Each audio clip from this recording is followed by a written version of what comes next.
Hey everyone, welcome back to Mini Bike Mike's Garage. Well, over the past few weeks, we've been making videos on this Honda XL70. It's not a restore, it's more of a rebuild is what I would call it. Just kind of cleaning it up, trying to make something useful out of it, make it a decent rider. We're pretty close. I would say this will be the last video, so let's go ahead and wrap this thing up, finish it, and if we're lucky, even take it for a ride. The first thing I want to jump on is the tank. Showed a video, the last video I think I showed, the inside is pretty rusty. It actually looks better now than what it did. I took a little tip from subscriber Mike Brown and I threw some drywall screws in there. He said that the sharp points and edges did a really good job of kind of cleaning off the loose rust, and you can see there is quite the pile underneath this. Now these drywall screws started out looking like that. They were black. And I threw a handful of them in there, shook it around a little bit, dumped it all out, and this is all the loose stuff we knocked off. So now I'm ready to use this product, which I've never used before, this Evapo Rust, and it sounds pretty simple. It says to knock off remove the dirt and brush off loose rust. You don't really have any oil or greasy surfaces, don't have to worry about that. But basically, I'm just going to pour that in the tank, and it says let it sit anywhere from 30 minutes for light rust to 24 hours for really heavy duty stuff. It is about 9 o'clock in the morning, so I'm going to dump it in there now, and maybe by this afternoon, when we get the rest of the bike wrapped up, we'll be ready to dump that out. And apparently it's reusable. You just dump it right back into the container, and you can use it again. We'll see how it goes. Well, let's give this a whirl here.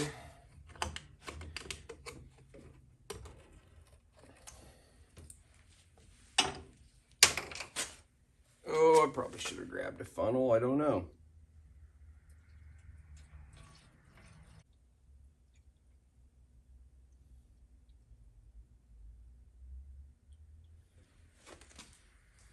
Not leaking out the Petcock or anything, is it? No. It's just filling up the other side of the tank. Wow, that's just about a perfect amount for this size tank. All right, so we've got that filled. Put that on there in case it gets knocked over so it doesn't spill it out. All right, well, we will let that sit and do its thing, and let's move on to doing other stuff on the bike. While the tank's doing its thing, I think I'm going to start on the back of the bike. Obviously, we've got a taillight bracket, a tail light, some turn signals, little mounts that I made for the turn signals. But before we can do any of this, we have to add these to the bike. So the tail light has wiring on it, but the wiring's not going to be long enough to reach all the way to the plugs in the wiring harness. There is a trough, a little piece that's welded underneath the fender that goes from this hole and then comes out this grommet. The goal is I'm going to try and run these 3 wires, one for the running light, one for the brake light, and a ground. I don't know, I might need to run them separate. We'll see how this goes. But they're going to run down the length of that. No, not having any luck doing it that way. Let's try them one at a time.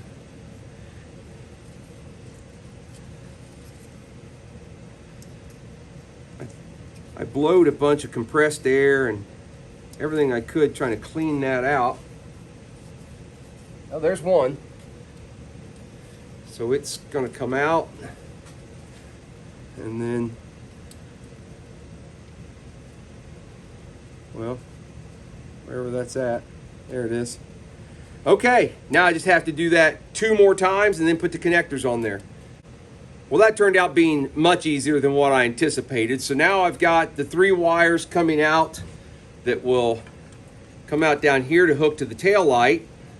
And I've got the 3 wires that we need to put connectors on to plug in to the end of our harness. So I've got female connectors on the ends of these wires to match the males that are on the tail light. I put some shrink wrap on this just to try and clean it up. I probably should have shortened these wires because I'm not sure if we're going to have room to hide all that. There is a clip on the bottom of this, maybe to hold it.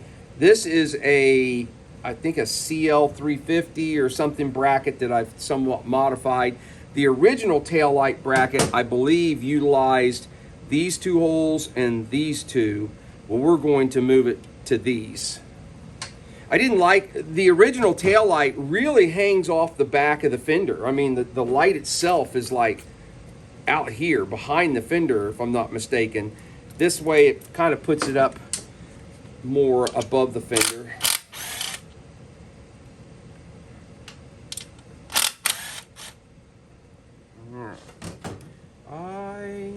You know what, I didn't think about, I'm going to have to get some longer screws for that. Do I have a couple here? Maybe that'll work. Let's try that. I had those for something else, but those might be.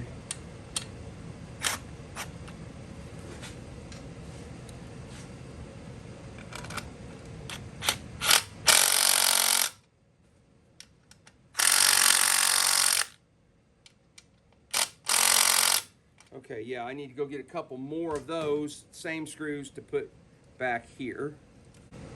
I attempted to use as much of the original Honda hardware as I could. Obviously, these four are not, but the two that I took out of here, I will be able to reuse them to mount the little bracket here that I've got for each side for the turn signals. So, yay, they get to stay on the bike that they came with.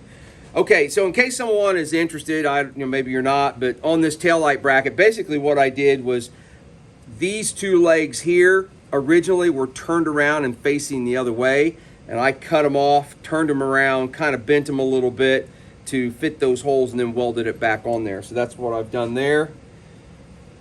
Ready to mount this tail light, and I had to, the bolt hole spacing is different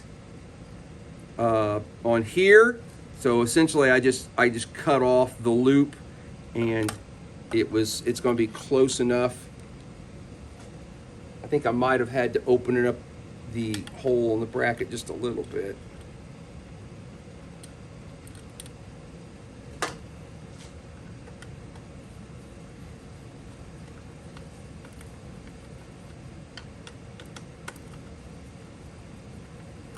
As soon as I get it on here, I'll bring you around and show it to you a little bit closer.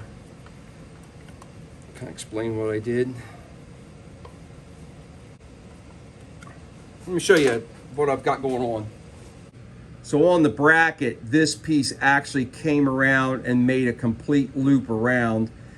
Same way on the other side. I had to cut that off, and then the hole that was in the bracket, I actually had to kind of ease it in toward the center a little bit to get these to line up, but I think that's going to work okay. Yeah, and I actually like the way that the tail light is just kind of flush with the end of the fender. It doesn't hang over the back of it. I might have the angle up a little bit, but it'll work. For the wiring on this aftermarket tail light, doesn't have the traditional Honda wiring, which I put the correct wiring in the fender so it can stay in this fender. I used a solid green for ground, which I think is the black and white on this tail light. I used a green with a yellow stripe for the brake light, which I believe is the red on this tail light. And then that leaves brown for the running light. Did I say green and yellow it's the brake light, and then brown is the running or tail light. Something like that. Now, I've got way too much wire. Now this wire, I can pull some of it.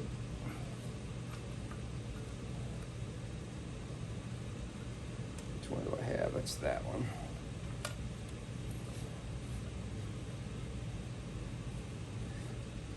Okay, we can do something like that.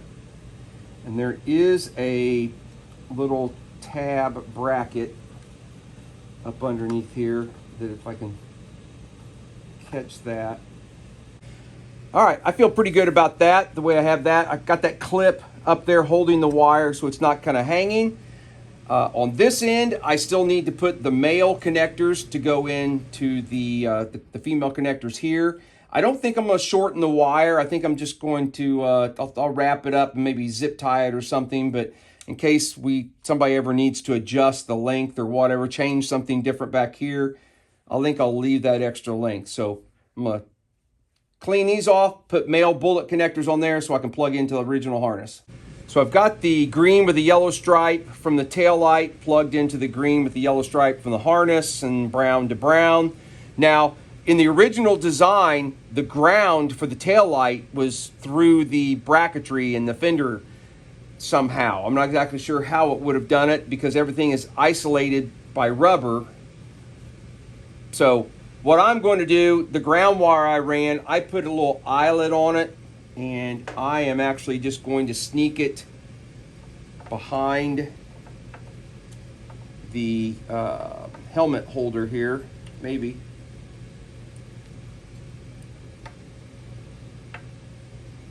And that should ground to the frame and give our tail light a good ground.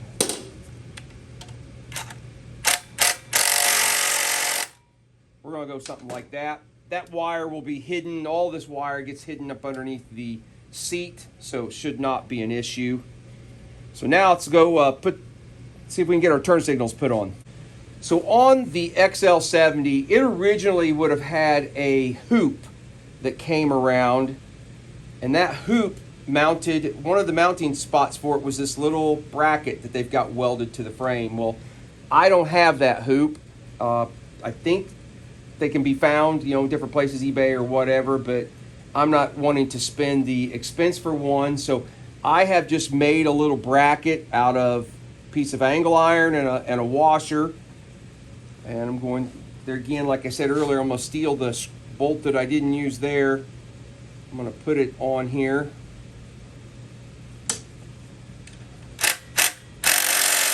Something like that. And then I have these cheap Amazon turn signals that look pretty close to the stock original ones.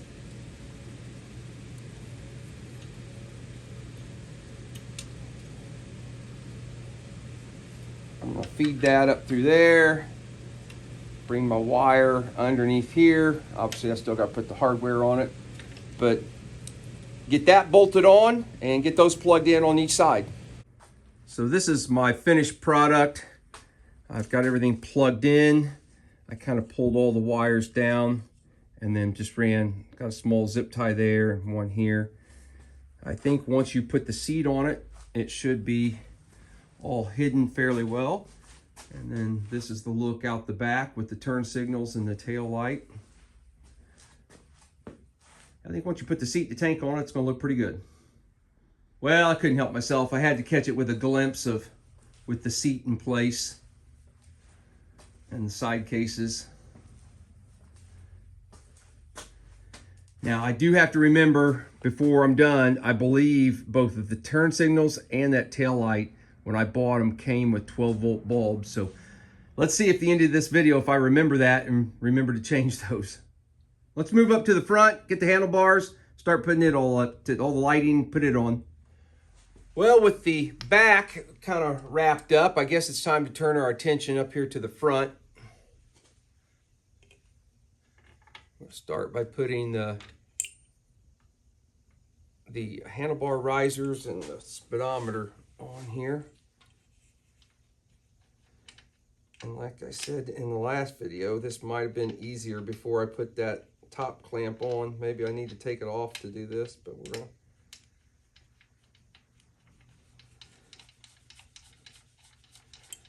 Maybe we can get it done.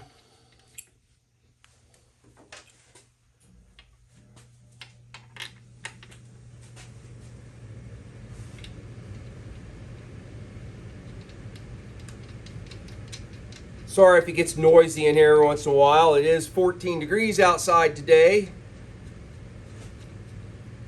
early December in central Indiana. It's a little chilly today, so the heat is on. All right, let's go ahead. I might not want to snug those up until I know I have them square, have the handlebars in there, and know that I've not got them, turned. No sense tightening them down yet. All right, so with that, let's get the handlebars and let's set those in there. Well, the first trick is going to be trying to get all the wiring from the handlebars down through this opening in the speedometer. I believe that's where it's all supposed to go. Well, that one went. Sorry if my arm is in the blocking the view. All right, there's that one. Let's get the front brake switch. That wasn't too bad, maybe.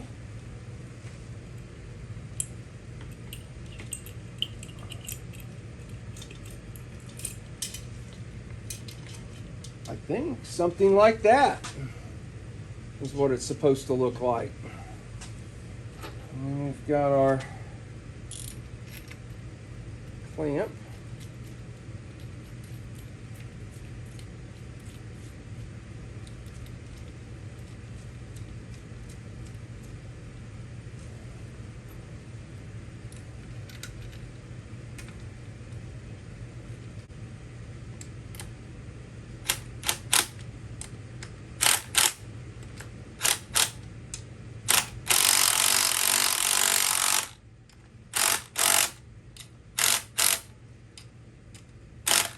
That's probably good enough.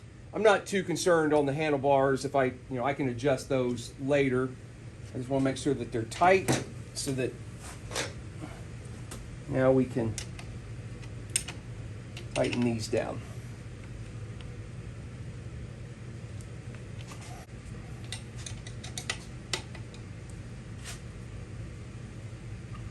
Well, before I put the headlight on, I think it might be much easier to put the turn signals on without the bucket in the way. So, and these are going to go, these work just the same way as the back did. I made these little headlight ears. I've mentioned in other videos that when I got the bike, it did not have a headlight on it. They had that little homemade number plate on the front.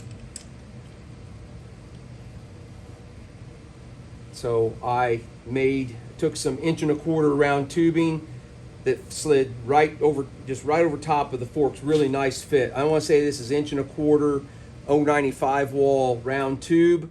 And then I just took some 1/8 inch, that looks like more like maybe 14 gauge, maybe 11 gauge, and cut out a couple ears, holes for the turn signals and hole for the headlight. So, all right, let me tighten that down, put the other one on, and then we'll be ready to move to the headlight bucket.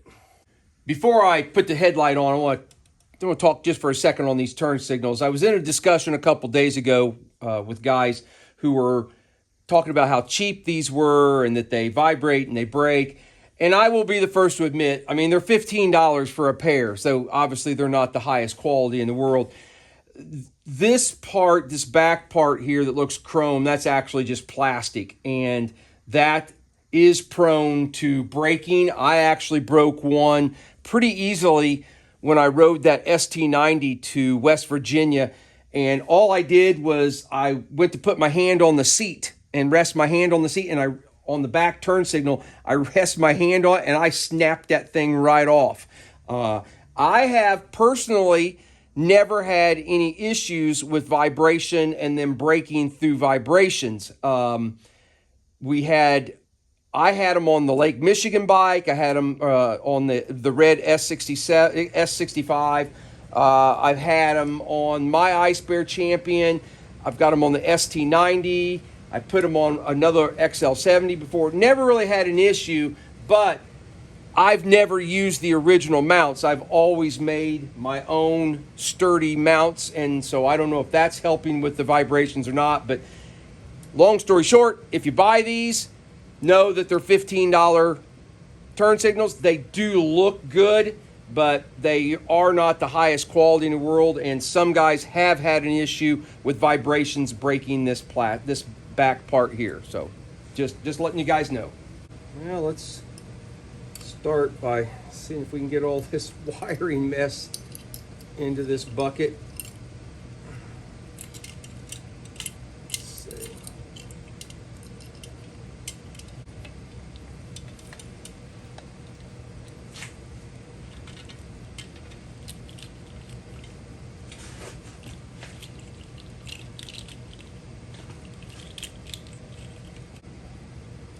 All right, I think that's all the wires in the bucket.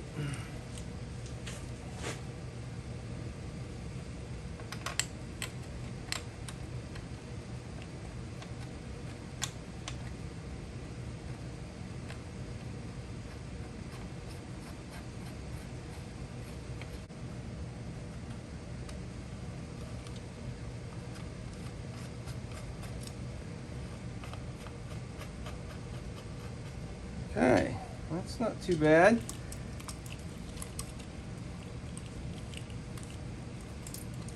All right, so I think we're ready to start plugging some stuff in.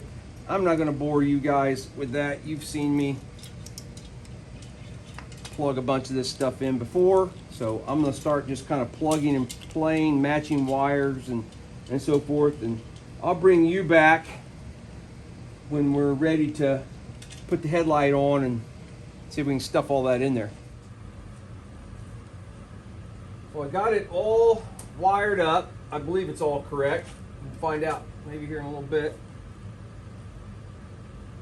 Yes, Scott Gold, I did check and make sure that that's a 6-volt bulb, so we're good there.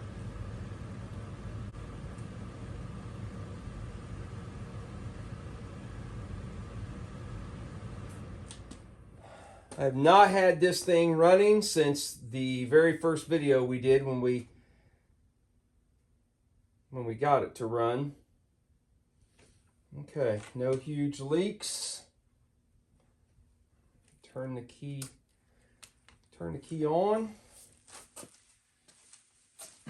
All right, let's see what'll happen here.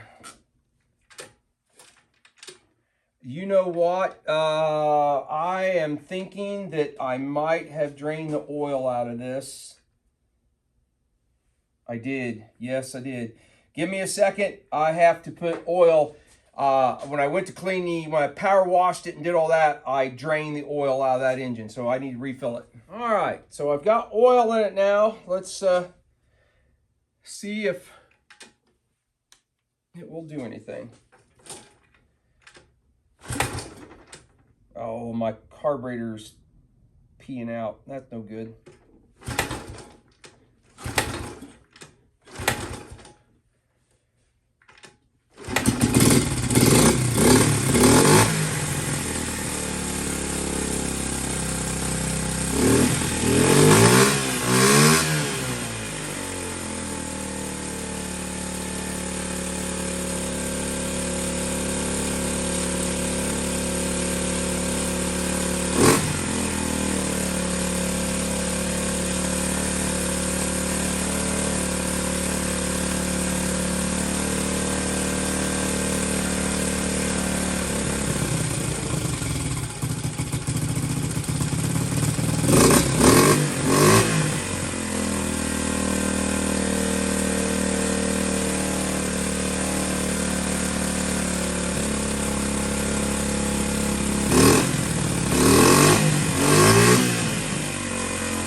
Uh-oh.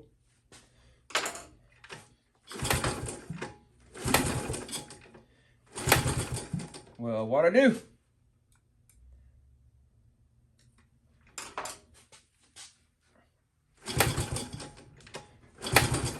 Huh. shut off just like the kill switch shut off, didn't it?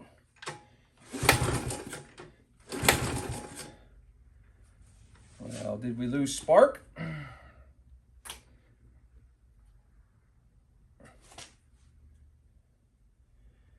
Well, give me a minute, guys. I gotta see why that shut down. Okay, so the bike quit running, just stopped mid-run, just like you shut the key off. I'm going to assume it's electrical because I'm pretty sure it was getting plenty of fuel. So let me ask you, what are your go-to steps? If this was yours, what would be the first thing that you would do, or what is the order of things that you would look at to try and figure out, to diagnose what problems you've got? I'll give you a second. Go ahead, write down your answers there. Or do you just say, you know what, Mike, it doesn't run. Let's just put a life in it. No, we're not going to do that yet. Love to put a life in it, make this thing ripper, but I think probably the issue is going to be somewhat minor. So I'm going to jump into it. I'll show you what I'm going to do to try and figure out why it quit running. Well, first things first, I'm going to pull the plug here. I'm going to start with, did we foul a plug? I don't think so. Nah, plug looks pretty good, actually. All right, key still on. Let's verify that we do not have spark, which we've got nothing.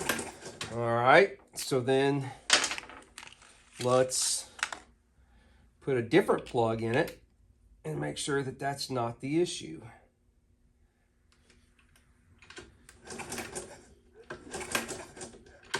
No. I still got nothing, fellas. Okay. So, the next thing that I'm going to do is pull off the side case. And I want to make sure you guys are still in picture. I'm going to back you up just a little bit.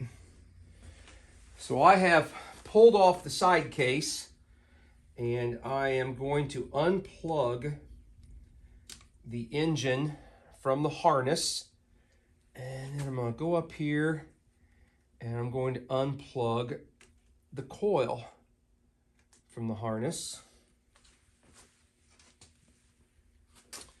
and I am going to run a jumper wire straight from the black wire in the harness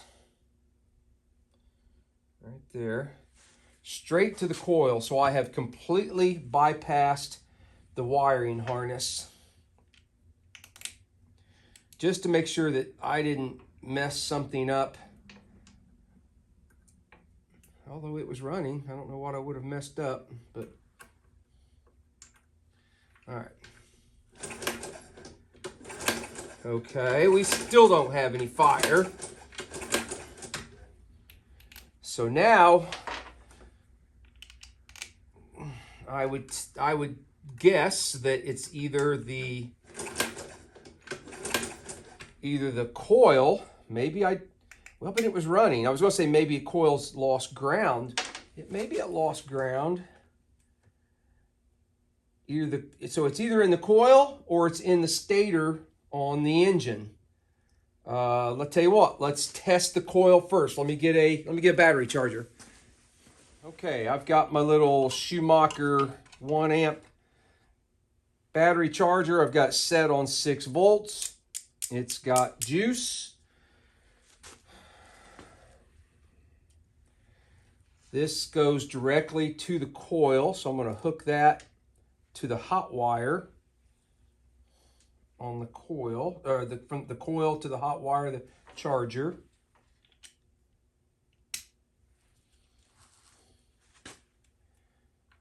I'll hold the plug on there. Now, when I touch the ground to the engine and ground it, I should see spark at the plug.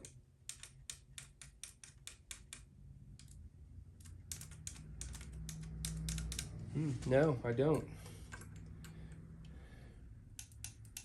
No, wait a minute. Yeah, there it is. There it is. I just didn't have it. Well, it's not very good spark. It does seem pretty weak, but I do have it. Okay. So that makes me believe that something in the flywheel, our points, maybe need to be cleaned. All right, let's jump around the other side. Let's pull the flywheel cover off. Hopefully this is a cover that I can get off without having to take off the chain guard. That would be a horrible design if I couldn't. Yeah, okay, I can. Good. Okay.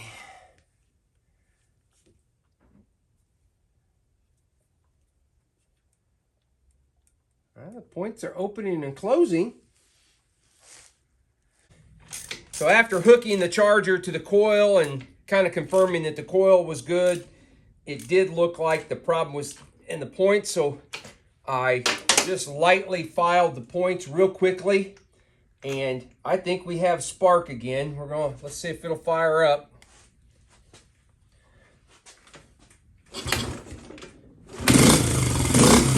There we go.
I need to verify that my throttle cable is not holding the slide up. I can't seem to adjust the idle down with the idle adjustment screw. So I'm wondering if something doesn't have the slide hung up just a slight bit. So I'm gonna pull the cap off that carburetor and kind of see what's going on.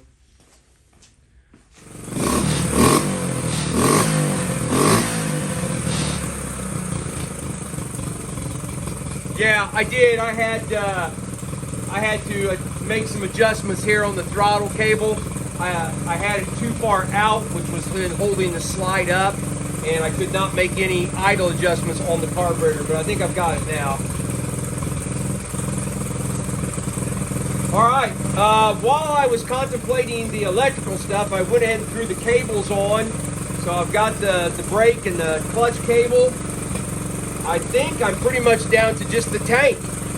So it's been about 4 or 5 hours since we poured that Evapo Rust in there. I think I'm gonna go ahead and dump it out, flush it out, see what it looks like.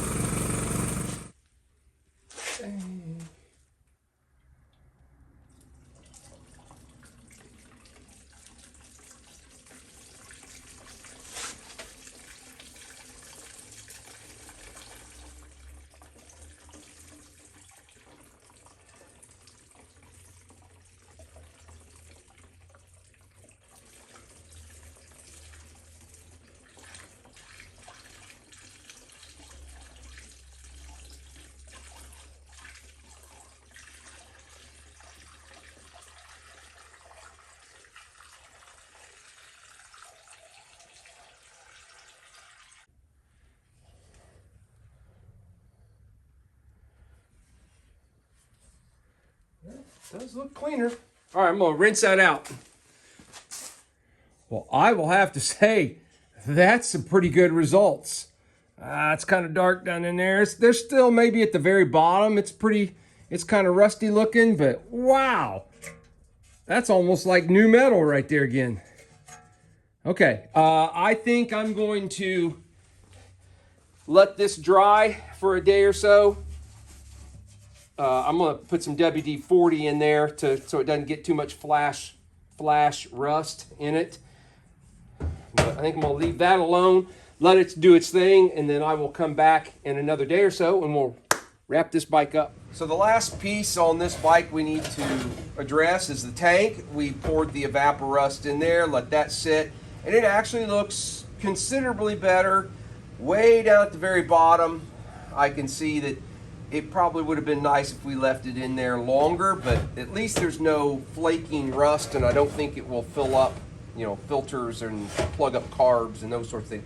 So I want to check out the Petcock on this thing. One, it's loose. I don't know if you guys can see that, but it shakes. And to tighten it up, you have to take the bowl off, and then there should be like a little screen, and you eventually get down to the JIS screw that holds it in there. All right, so someone's had it apart because the screen is gone.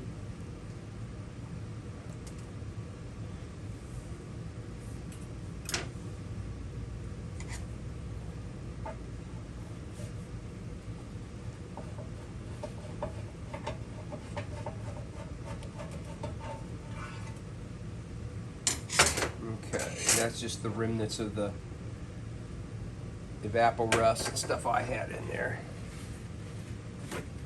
I actually have one of these $12 Amazon Petcocks that, you know what, I think I'll just go ahead and throw it in there. This thing, I'm sure it can probably be cleaned up, but let's see what happens with this aftermarket one. It doesn't come, the new one does not come with this screw, so we do have to salvage that. All right, does it have a gasket? Yes, it does have the gasket on it.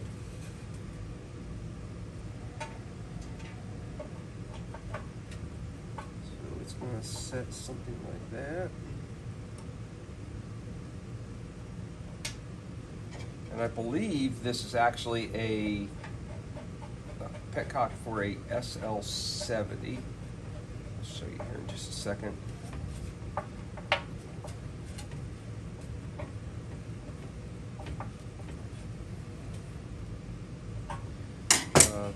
You notice this one has the shut off out here, where I actually think it's better. It's easier to get a hold of. Where this one mounted like this, and so the Petcock was on the side. I actually think I like it better out here, so that's not a complete loss putting that on there. All right, get it good and tight. It's got that little washer. This is the kind of a filter screen. And there is a tapered O-ring. It's flat on one side, which goes down, and then it kind of tapers out to match the taper of the bowl here.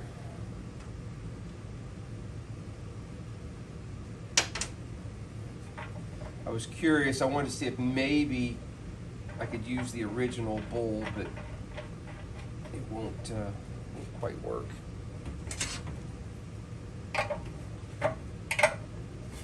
All right. Don't tighten that too tight, because then you just mess up the O-ring that's down in there. All right, let's think we're ready to put this on the bike, and we'll see if this will hold any fuel. See how bad it leaks. So there's a little rubber piece right here that mounts on the frame, and then the tank fits under it. It's already broken, but we'll go ahead and put it on there. I don't have another one to replace it with. Luckily, the bike did have the two little insulators that go up here on these little pegs that are sticking out on the frame, so that's good.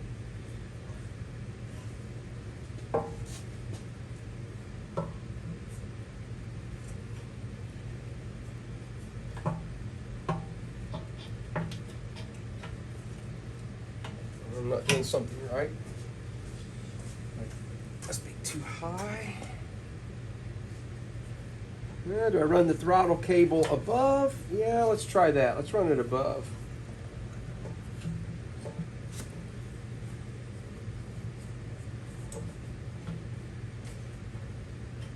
Okay, that's it right there.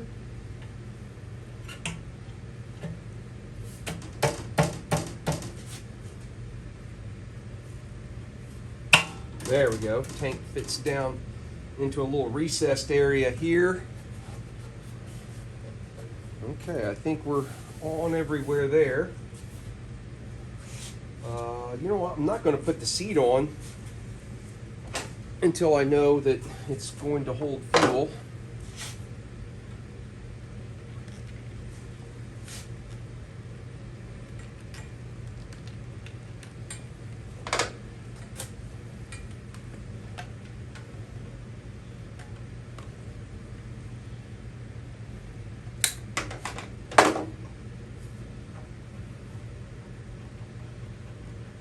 Okay.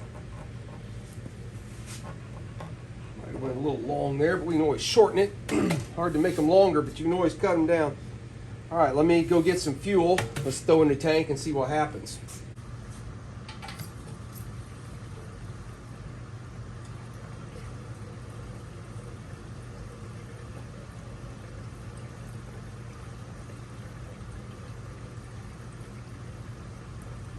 That's probably good enough. Let's, now I did back up just a little bit. I unhooked the fuel line back from the carburetor because I'm trying to splash some fuel, make sure fuel is on this side of the tank. I want to run a little fuel through this. So far, this doesn't seem to have any leaks. Before I just turn this on, if there is anything in there, I don't want to flush it right into the carburetor.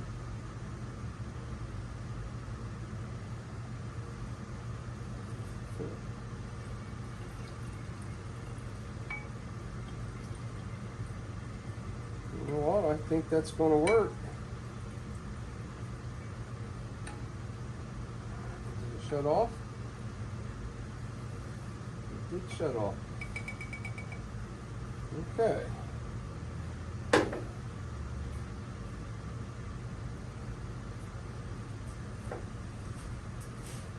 think I'm gonna go ahead and let's go ahead and put the seat on it. The seat has a couple little rectangular eyelet type things that fit underneath or through around two little pins here. You gotta kind of make sure you're heading in the right direction there, and then on the back it goes around the post for the upper shock mount.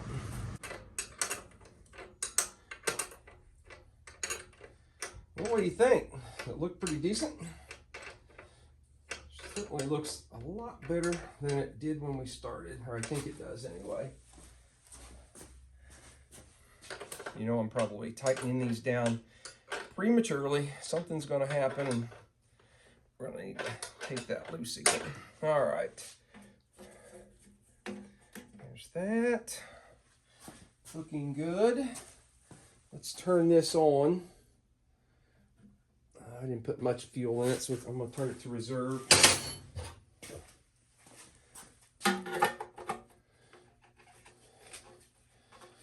All right, I'm going to take the straps off, set it down.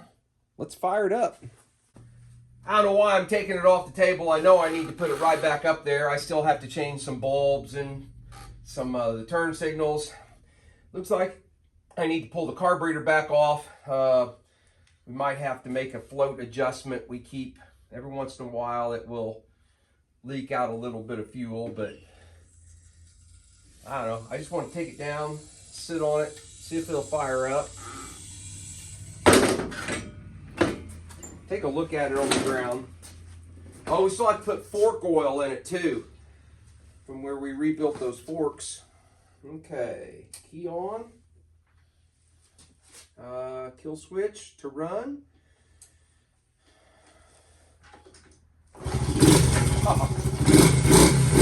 One kick.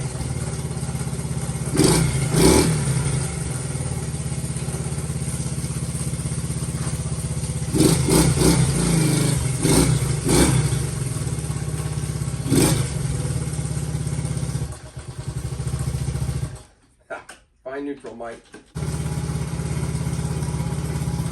Now to test out the turn signals and so forth, I don't have a battery, so we're probably going to have to put a battery charger on to the wiring harness, just double check and make sure they all work.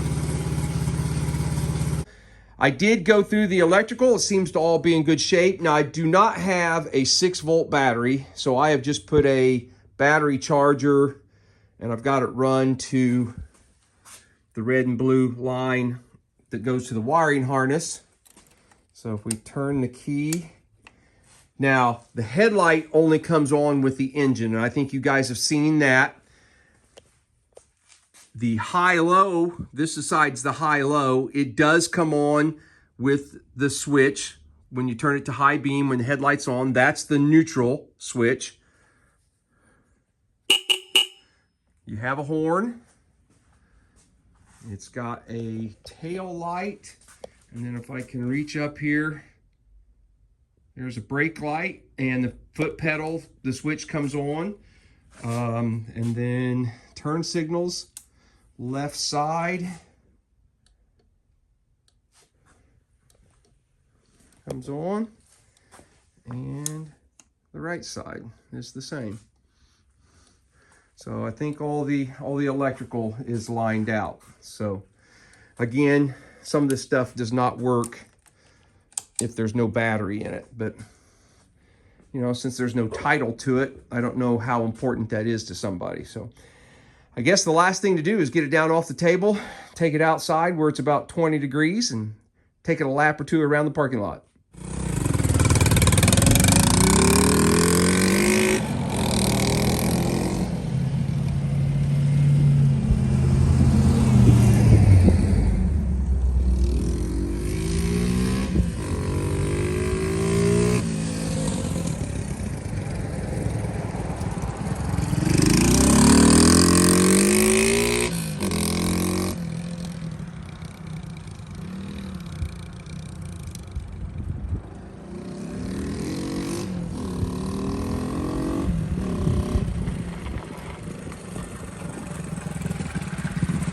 Runs really, really nice, shifts really, really nice.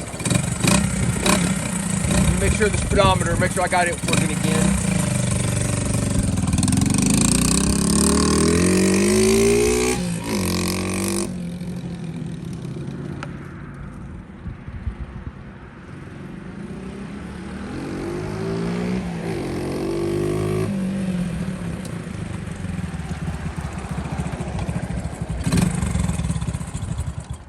Okay, I think that's about enough. It's kind of cold out here. So let's take it inside, one last look. Well, after a successful ride around the parking lot, I'm truly going to call a wrap on this bike now. It has been a fun little project. Is it perfect? Absolutely not. Is it better than what I started? I hope you guys think so. Maybe you guys watched all the videos. I'm not sure. In case we've got somebody that just joined us for this video, I'm going to do a real quick walk around on the bike. Let's start with the bad. The bad is obviously the tins. The paint is not good, as you can see from the tank here.